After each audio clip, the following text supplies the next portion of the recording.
Muchas gracias por continuar a partir de ahora. Bueno, esto es un tema que despierta mucho interés. Quizás los que no siguen lo que es el ejercicio periodístico o no le da la importancia, quizás nos vean medios aburridos a ti y a mí hablando de esto, pero yo sé que hay gente que esas cosas les importan y las sigue y le llaman la atención. Tú decías lo que es noticia y no es. Los maestros de este asunto nos enseñaron hasta qué punto incluso el reportero, que es la parte elemental primaria de construir una noticia, puede ser objetivo o no. Si por ejemplo hay un fuego en el frente y tú y yo somos reporteros, hasta en el lugar que tú te colocas, en el ángulo, y yo, ya hay diferencia. Claro. Luego de los elementos noticiosos, si vemos que se está derrumbando un balcón, cuántas casas hay afectadas, si alguien salió corriendo para salvarse. Claro, pero precisamente esos elementos, como lo ordenamos al escribir la cabeza de la noticia, ya hay un elemento de subjetividad también. En primero es el contenido, qué existe y qué no existe en las noticias. Luego es la frecuencia con lo que sale. Luego el lugar donde sale. El énfasis que se le da, los titulares, es decir, hay muchas formas. Bueno, ahí viene lo de aquello de McLuhan, de que el medio es el mensaje. No es lo mismo un gran titular, un periódico grande, ¿verdad? Que un titular pequeñito en la página 8, ángulo izquierdo. Exactamente. Entonces, por ahí ya viene esa censura del sistema, ¿no? En primer lugar, cómo funciona, por ejemplo, una sala de redacción. Y vuelvo, insisto, a los pilares. De dónde, cuál es la fuente de donde surge la información que luego va en cadena corriendo, ¿no? Esencialmente en la sala de redacción, y los jefes de redacción y los dueños y los directores de medios esencialmente son los que te envían al periodista, salvo si es un elemento prácticamente indisimulable, si tú me permites el neologismo, pues tú tienes una situación muy concreta que diseñan los medios de comunicación, que va a salir como información. Luego de eso, entonces se reproduce en los medios, pero ya consagrado como versión, como historia, ¿no? En la radio, en el internet, etc. Incluso en la red, cuando sale algo, eso tiene que ser consagrado como información trascendente a través de esos medios de comunicación.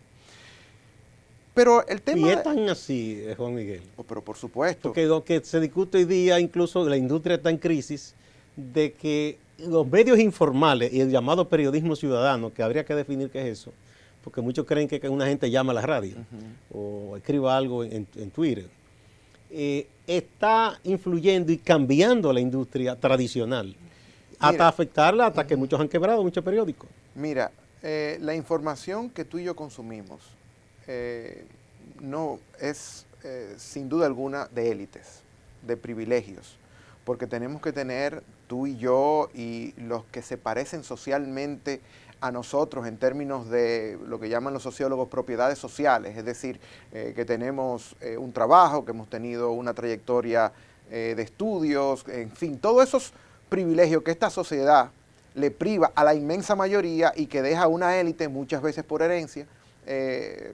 hacerse de esos saberes y con eso controlar y dominar la sociedad dominicana. La inmensa mayoría, por ejemplo, de mis estudiantes no miran noticias, no le interesa, dicen, tienen muchos argumentos, yo he hecho incluso, tengo evidencia grabada en audiovisual, de manera espontánea. Yo le he preguntado a mis 30 estudiantes, por ejemplo, por qué a ellos no les interesa las noticias de carácter político, y dicen que son noticias que no se parecen a ellos, que siempre repiten, que están en descrédito, que no confían, que están muy alejados de sus intereses. También argumentan que están cansados y entonces se van a buscar otro tipo de información para salir o escaparse un poquito al agobio que de por sí la vida les trae. Entonces todos esos mecanismos hacen que la información hoy en día sea una información, en primer lugar, te reitero, muy homogénea entre sí. Es decir, hay muy poca diferencia porque habría que producir la diferencia. Habría que fajarse a trabajar, por ejemplo, los temas sociales. La inmensa mayoría de problemas de este país, de la democracia dominicana, son temas sociales. Pero los temas políticos son los temas que más le interesan a esa clase periodística que habla para sí mismo. Entonces tú tienes, por ejemplo, como si fuese una especie de claustro en el que la clase periodística solamente cubre las noticias de carácter político y muy pocas veces las noticias de carácter social, que son las que tocan y afectan a la inmensa mayoría de la gente. Incluso, fíjate, las historias de carácter social quedan relegadas como una especie de fatalidad, como una especie de realidad social que no tiene responsables, cuando esas son noticias políticas, porque se supone que la política es para cambiar las cosas y además se supone que la realidad está hecha de una manera, no porque cayó del cielo. No, hay una causa. Exactamente. De hecho, por ejemplo, cuando recientemente uno de los acólitos de Francisco Domínguez, un diputado, Víctor Suárez, decía que había que censurar la música porque la música supuestamente producía la violencia de género, los embarazos de adolescentes, etcétera.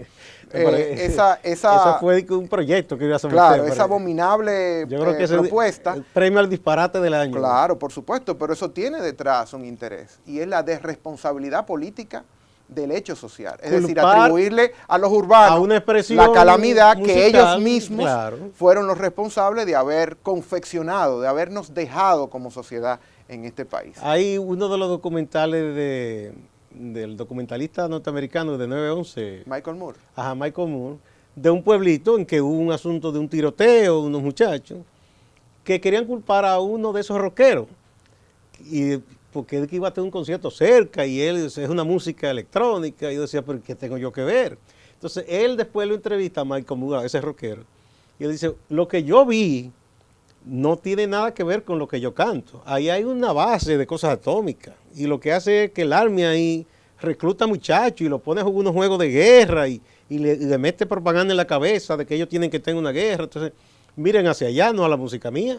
Claro, entonces mira, yo ni me voy a referir, por ejemplo, a lo que llaman bocinas, etcétera, ese periodismo mercenario que deambula por ahí. Pero, por ejemplo, te reitero, el periodista bueno no necesariamente ejerce el buen periodismo, porque para ejercer el buen periodismo hay que hacer la tarea. Hay que hacer la tarea de cuestionar a ese que tú entrevistas, pero sabiendo los problemas sociales. No, por ejemplo, preguntarle buscando en un tira y jala, una especie de chismografía pública, al hijo de Leonel Fernández que piensa, por ejemplo, de Margarita Cedeño, ¿no? Porque eso es precisamente lo que reproduce eso es reducir la el debate importancia, también. ¿no? Y además es lo que reproduce, ¿no? Importantizar lo totalmente no importante, dentro de tantos temas que tienen consecuencias muy graves. ¿Entiendes? Que tienen consecuencias de vida o muerte para la gente. Trivializar la realidad. Por supuesto. Entonces, cuando tú tienes ese tipo de periodismo, tú lo que haces es que empobrece no solamente el debate, sino el propio oficio del periodismo como tal. Y la gente, entonces, lo que hace es que mira la política como una especie de juego de pelota. ¿Qué te dijo el uno? ¿Qué te dijo el otro? Ay, mira lo que dijo el uno, mira lo que dijo el otro. Es decir, es un abaratamiento, es un apocamiento de lo que normalmente debería ser un ejercicio que, producto, reitero, de la falta de institucionalidad y de los contrapoderes en nuestra no democracia, es el poder público que tiene un medio de comunicación aquel que estaría en responsabilidad de poder tener un poquito de equilibrio o de reequilibrio dentro de esa ola de silencios y otras olas de ruido. Hay que ver en manos de quién están los medios, y sobre todo lo que se dice grandes medios. Por ejemplo, un periódico es una inversión de miles de millones de pesos, eso no lo tiene cualquiera.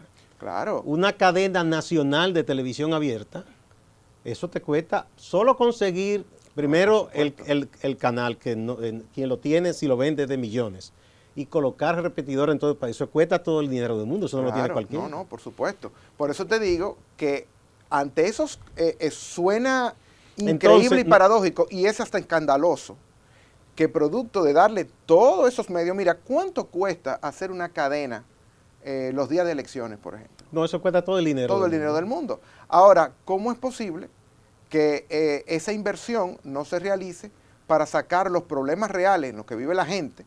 Por ejemplo, los hospitales públicos de este país. Pero ahí tendría que ser alguien que quiera cambiar esa realidad. Exacto, ahí mismo. Bueno, entonces, ese que quiera cambiar la realidad no tiene dinero para hacer esa cadena. Entonces, ¿Qué tenemos ante ese pie de amigo que tú me has dado?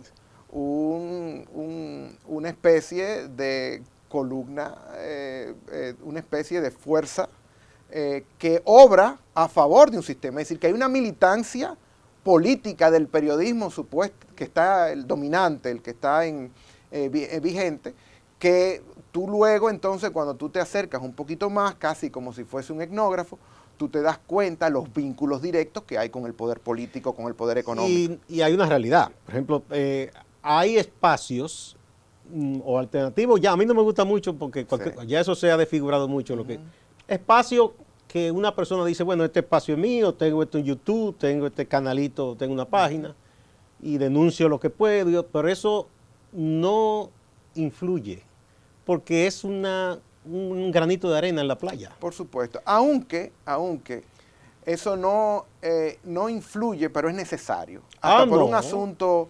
de principios. No, y hasta para que conste. Claro, por eso digo que se hizo. Y hay una cosa que es triste para cuando tú quieres hacer un periodismo un poco más profundo.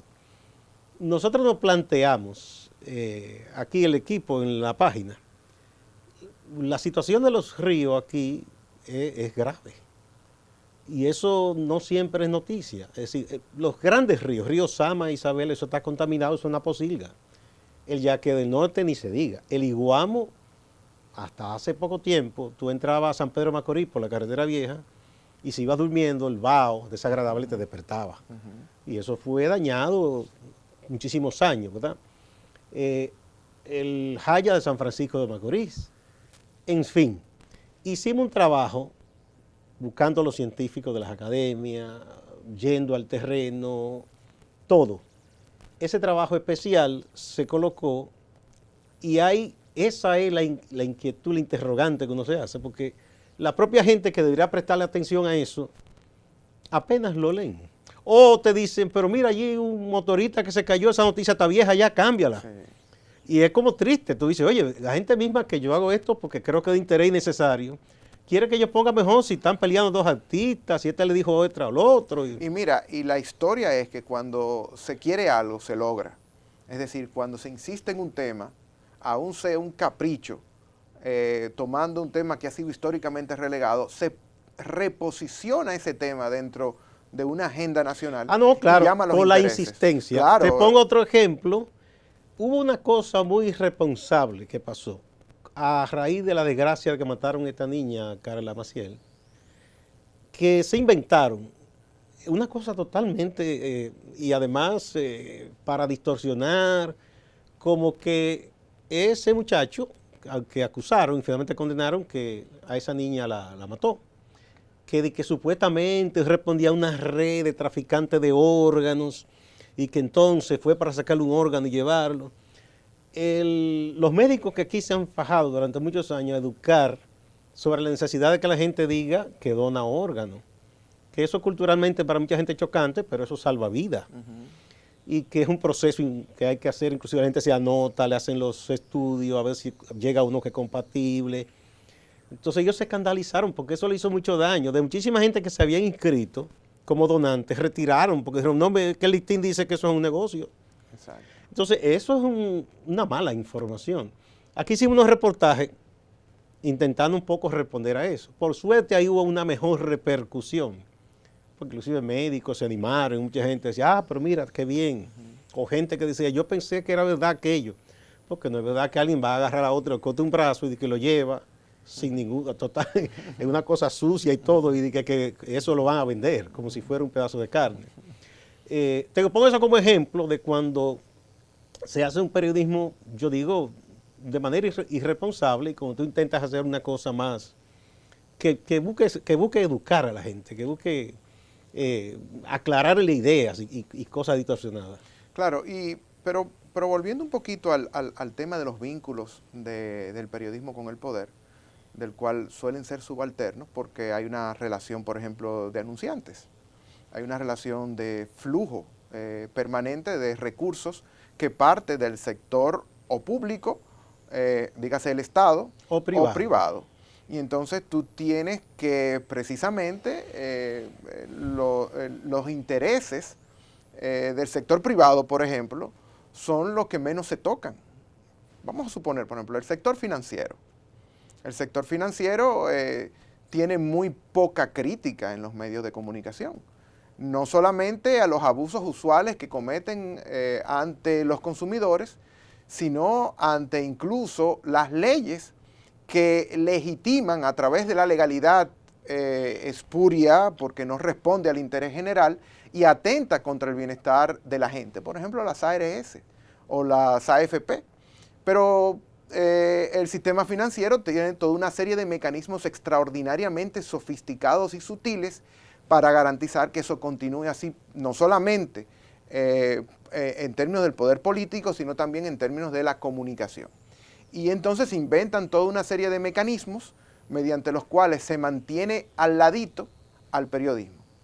Por ejemplo, algo que podría pasar como algo absolutamente sin ningún ingenuo, etcétera, pero que en países de otras latitudes eso sería inimaginable.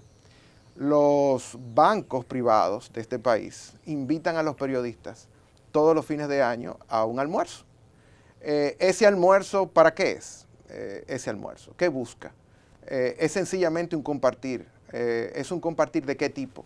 ¿Qué elementos? O sea, el periodista que está con un medio posible de ser interpelado o de ser noticia, ¿es necesario que ese periodista acuda a esos lugares? No necesariamente, ¿no? Exacto. Entonces, ese tipo de, esa credibilidad que no la ve la gente, porque al final tiene que creer en algo, por eso creen en muchas cosas, pero hay que creer, es una necesidad humana. Pero yo como que tengo mi duda que la gente crea tanto. La gente Sí, también no, la gente cree hasta en... ¿Tú piensas que mantiene mucha ingenuidad la gente? Bueno, imagínate tú que las bancas de apuestas son el principal comercio de nuestro país, cree en el azar, por ejemplo. Pero eso ya es la ilusión por las carencias. Por las carencias, pero tiene necesariamente que creerle a quien le está hablando.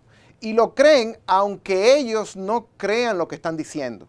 Es decir, ¿qué yo te quiero decir con eso? Que quien tiene un medio de comunicación legitima una idea que quien la está consumiendo puede ser que no la crea, pero sabe que esas son las reglas de ese juego. Y tiene que llevarla a cabo. Como que se adapta, tú dices. Por supuesto, porque hay una doble realidad. Pienso también que hay una parte, Juan Miguel, en todo esto, de eso que es como el espectáculo. Por ejemplo, aquí sabemos que hay unos personajes en YouTube que tienen muchos seguidores. Y tú sabes que son gente que dicen cualquier cosa y se inmiscuyen en cosas privadas de gente. Así es. Que tú dices que esto es una locura. Entonces la gente para reírse muchas veces o para ver qué dice este loco. Pero esos son puntos de escapatoria, claro. Pero te digo yo que eso sí tienen más seguidores que los medios tradicionales. Pero mira, es lo que en sociología se llama la doble verdad, ¿no? Es decir, la vida que uno vive a expensas de la historia oficial que se va contando. Entonces la historia oficial tiene sus canales donde se consagra la palabra, donde se consagran los hechos que son los que precisamente cuentan la historia oficial. Y la historia oficial en este país la llevan los poderosos. Y los poderosos son precisamente, por ejemplo, claro, son precisamente esos sectores, por ejemplo, de la banca, ¿no? Son sectores intocables, son sectores intocados, son sectores que saben cómo los límites que tiene el periodista que puede criticarlo, porque hay un anuncio, porque hay relacionadores públicos trabajando constantemente en vincularse a ese periodista o a esa periodista. Es decir, son los mecanismos mediante los cuales, lamentablemente, el periodismo dominicano ha cedido, en general, no estoy hablando todo el periodismo, pero el periodismo en general ha cedido y la gente se lo encuentra como muy normal. De hecho, la respuesta usual es decir que yo estoy ahí, pero eso no implica que yo me tenga que someter a lo que esos medios o esos bancos, por ejemplo, pueden imponer. No, ellos no tienen que imponer nada, porque ellos son el poder, ¿no? Y el poder, cuando está estable, no tiene el por qué imponer. La imposición es como una la especie tiene... de acuerdo tácito ahí. Exactamente, la imposición viene de antemano fabricada por el propio periodista. Bien, vamos a una pausa. Vamos a seguir, que es un tema que tiene muchas aristas.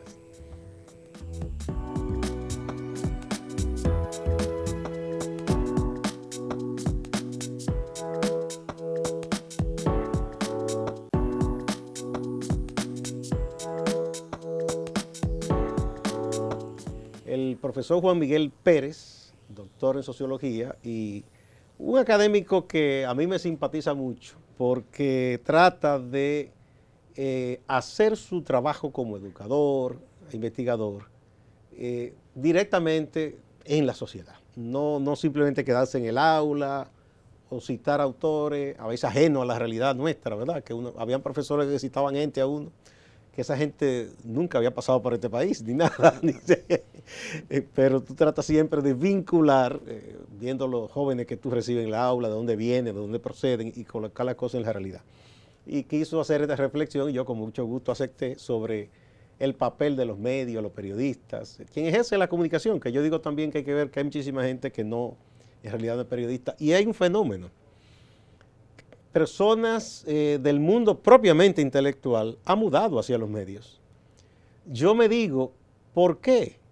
Me he preguntado, he razonado. Gente que no va ahí para lucrarse, pero como que busca un espacio. Yo no sé si es que nuestras academias, que es el lugar quizá natural para el intelectual, u otros foros, ya no atraen a la gente, o ya no van hacia la gente. Se puede ver de dos maneras, ¿verdad? Y a eso ha hecho que profesores, escritores, se hayan ido a la radio, a la televisión, haciendo el oficio también de periodista. ¿Qué te parece a ti ese fenómeno? ¿Cómo tú lo interpretas? Bueno, es lógico, porque es que todo ser busca promover su importancia social.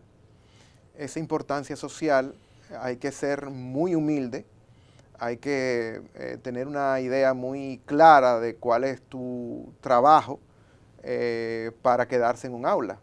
De hecho, es hasta legítimo que tú quisieras que lo que tú estás diciendo pueda ir más allá de los confines de un aula. Eso es absolutamente legítimo. Esa migración a los medios de comunicación, yo la veo como lo que hoy les queda para poder expresarse, porque nosotros vivimos en una sociedad que lamentablemente escribe y lee muy poco. Ya no hay aquellos suplementos, por ejemplo, que permitían ya unos temas de profundidad en los medios. Exactamente, y ni hablar de las revistas científicas, etc. Aquí las artes están con una bienal que todavía no se sabe en qué para, con unos premios literarios y de otra índole que todos han estado siempre sesgados bajo sospecha de ser favorecidos unos y otros a través de diferentes opciones, con excepciones, por supuesto, pero todo ha ido en baja en términos de calidad. Y la gente acude a los medios de comunicación, y los medios de comunicación han farandulizado un poquito también el campo del trabajo de las ideas. Y entonces por eso hoy en día tú tienes personajes, las figuras que lideran el debate público no necesariamente son aquellas que tienen más conocimiento, sino son aquellas que pueden imponerse más, sea a través de hablarle a la gente como la gente está esperando que le hablen, ¿no? Y eso ya corta muchas de plano, muchas formas de cómo disentir del sistema y ofrecerle otra realidad, pero todo eso forma parte de cómo el orden se guarda a sí mismo, ¿no? De cómo el orden apuesta a ese deterioro del campo de las ideas, de la producción y del consumo, para poder reproducirse a sí mismo, para poder garantizar que no haya quien diga que esto va en un camino y que puede haber otro, ¿no? Es decir, que no es una fatalidad, que uno no se resigna a una historia que es incambiable, no, al contrario. La idea fundamental de la democracia es, desde su inicio, por lo menos en la etapa moderna, es que el pueblo es capaz de rehacer su historia, ¿no? Y en una historia como la nuestra, el cambio social viene a través de las ideas, que es quien aportaría las visiones o versiones diferentes a lo que se está haciendo hoy. Y lamentablemente ese es a lo que yo acuso al periodismo, de no hacer el trabajo suficiente de poder decirle a la gente las cosas que pasan y sobre todo el por qué pasan. Es decir, hay un coyunturalismo muy grande, hay un sensacionalismo muy grande. Un inmediatismo. Hay una especie de ahistoricidad de las políticas. Inmediatismo, pero todo eso es verdad y tiene que ver también con el cambio que ha habido en la industria también, incluso en la industria de la industria de la comunicación en la general. información. La forma en que se hace. Antes en los periódicos a uno se le decía, tiene que hacer un periódico que sea, decían, post televisivo o post radio, porque la competencia era un noticiario longaniza larguísimo de la radio, 2 horas, 1 hora y media, Radio Mil Informando, Notitiempo, Noticiario Popular, y la televisión, que apenas tenían 1 o 2 emisiones al día. Y entonces, si ocurría, digamos, cae un avión en un malecón, nada, la noticia inmediata que iba a dar la radio y televisión ha caído el avión, se dice que son tantos los muertos, entrevistan quizás a las autoridades, a la gente de la línea aérea, El periódico, se le decía, tiene que hacerse post eso. Bueno, tú buscabas ya más datos, la historia humana, si la historia de esa aerolínea, si ha tenido una frecuencia de este tipo de tragedia, etcétera, y más imágenes. La historia humana de que quizá iba el muchacho y la muchacha que se iban a casar y se iban de viaje, para superar el contenido más rápido y menor que te iba a dar televisión o radio. Luego vino el internet, que ya era un dolor de cabeza porque le decían que era un mata noticias, porque ya tú no podías guardártela para hacer tu primera plana porque todo el mundo la iba a ver ya en internet. Pero, oh, sorpresa de la vida, las propias páginas tienen un enemiguito, que son las redes sociales, que contra eso en velocidad nadie puede. Pero ¿qué pasa? Esa velocidad atenta contra la profundidad, que es lo que con correcta visión crítica tú ves. No, y sobre todo no solamente la profundidad, sino te reitero, la aparición de ciertos contenidos y la disposición que tenga la gente a asumir esos contenidos. Es decir, porque todas esas transformaciones... Pero te digo, la velocidad atenta contra eso. Porque tú no puedes, por ejemplo, una cosa que tiene que dar de inmediato, decir, déjame buscar todos los ángulos. Por supuesto. Posteriormente, esa es la paradoja de la era de la información. Posteriormente, sí, ya buscar una historia más completa. Con más información hay menos conocimiento. Eso es lo que planteaba el señor que yo te decía hace muchísimos años, ya cuando hablaba de la opinión pública en los años finales de los 70 y 80.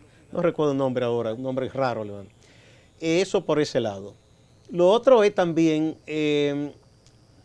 el papel del intelectual y el periodista, que no siempre algunos dicen puede ser un intelectual o no todos lo son o no se puede ver como un intelectual. Pero hoy en la sociedad nuestra es la figura que más trabaja lo intelectual. Bueno, el papel de quien trabaja contenidos, sea como periodista o lo que fuera, o el intelectual mismo, el académico, el escritor. Yo creo que ha habido mucho históricamente también de mito. Mucha gente dice, los intelectuales deben ser la conciencia crítica de una sociedad. Bueno, deben ser, son lo que uno ha visto. Deberían ser. En periodos. Porque tienen el tiempo, como decía Platón. Y además tienen la formación para distinguir la diferencia. Y tienen el tiempo, lo que llaman las condiciones de Escole, liberado de urgencias. Porque uno se puede ver en la historia de las grandes regímenes de fuerza, incluso de izquierda o de derecha. Si yo te pongo la URSS de Stalin. ¿Cuál fue el papel de los intelectuales? Los que no huyeron, o él mató, o cayeron presos, se le doblegaron. Claro. Con Trujillo, con el italiano, de fascismo. Mussolini. Con Mussolini, con Hitler. O sea, terminan doblegándose. Así es. Pero hoy en día, por eso, incluso yo siempre le hago un guiño de ojo a la UAS, porque yo decía siempre que yo mantenía 2 labores muy estables en este país.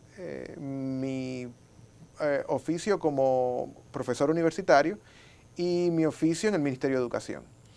Ya sabemos que hay uno que es extraordinariamente... Ahí no te quería, no te estable, no estable, pero sí debo decir que el único lugar en el que uno realmente siente una protección de parte, y tal vez porque lo que uno diga tal vez no es tan importante en una sociedad como la que vivimos hoy, porque es tan abrumante la bulla de lo que hay sobre la coyuntura, que lo estructural pasa prácticamente inadvertido.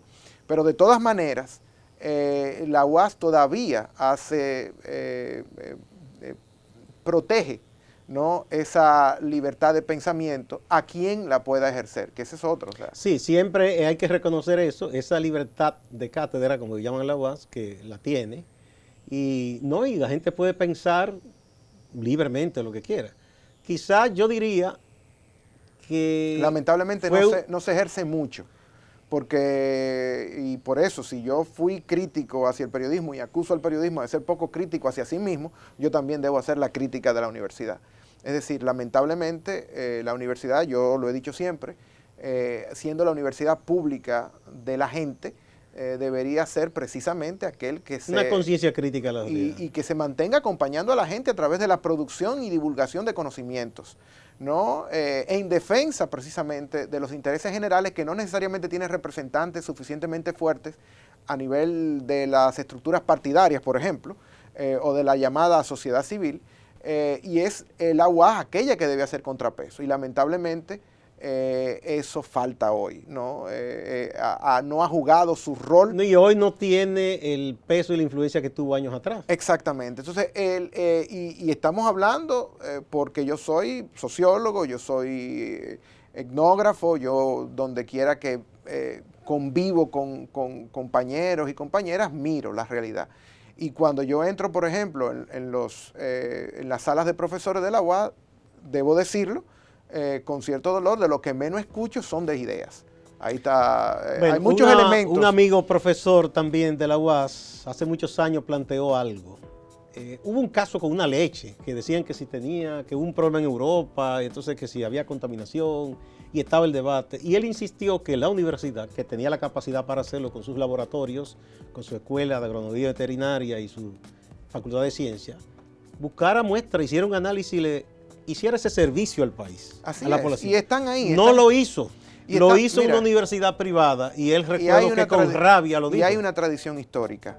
Están dadas las condiciones, más que bien no son las óptimas, pero están ahí para poder precisamente acompañar a la gente en las aulas y fuera de ellas, dentro de sus calamidades, y tratar de abrir un poquito, como decía Lorca, de dejar ese balcón abierto para que entre brisa, para que entre frescura y pueda devolverle a la sociedad dominicana un poquito de esperanza. Muchas gracias, Juan Miguel, por estas reflexiones. Gracias en otro momento te vuelvo a invitar. Voy a recordar el libro del autor. Si lo tengo todavía por ahí empolvado en mi biblioteca, te lo voy a hacer llegar. Muchas gracias. Es muy viejo, pero viene muy al caso.